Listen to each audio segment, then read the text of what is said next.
नमस्कार. आता आम्ही पाहुणी करायला निघाले होते आणि बघितलं की बहुतेक डॅमेज झालाय सावंतवाडी सिटीला. बहुतेक रूफ्स पण पडले आहे.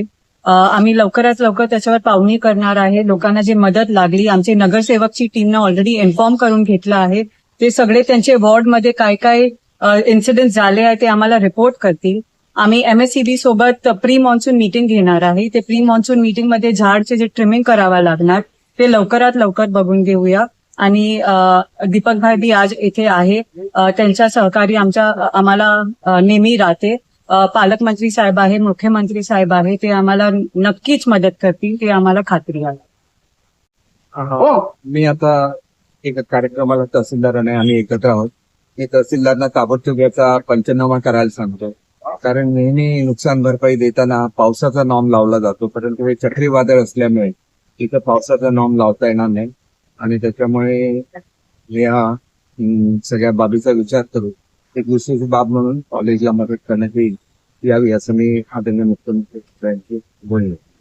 हीच लवकरात लवकर सुरू करण्याच्या संदर्भात मी एक्झिक्युटिव्ह इंजिनियर आणि सुपरवायझरशी बोलेन आणि बाहेरची जादा लोक पाठवून या ठिकाणचा विस्तार पूर्ववत करण्यात.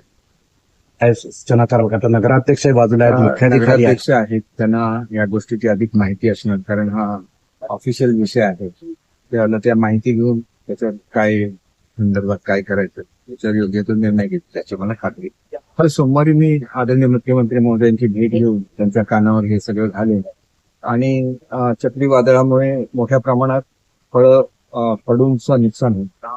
तर या सगळ्याचा विचार करून शेतकऱ्यांना योग्य ती मदत मिळावी. मदत तर ऑलरेडी जाहीर केलेली आहे, परंतु पंचनाम्यामध्ये या गोष्टींचा समावेश व्हावा शेतकऱ्यांचा अशी मी मानून करतो.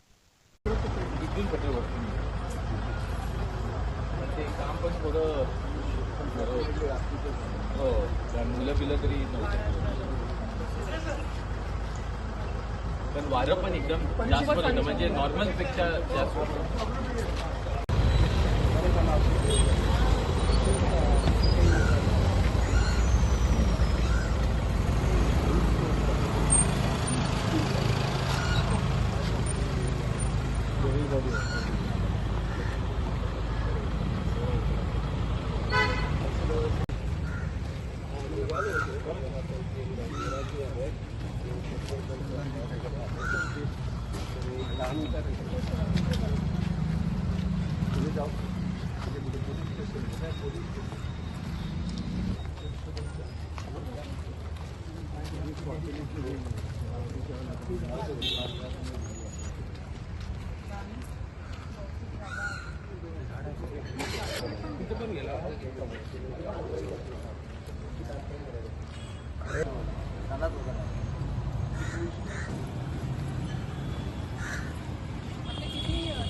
वैभव हे झाड लावायला सांग बर का.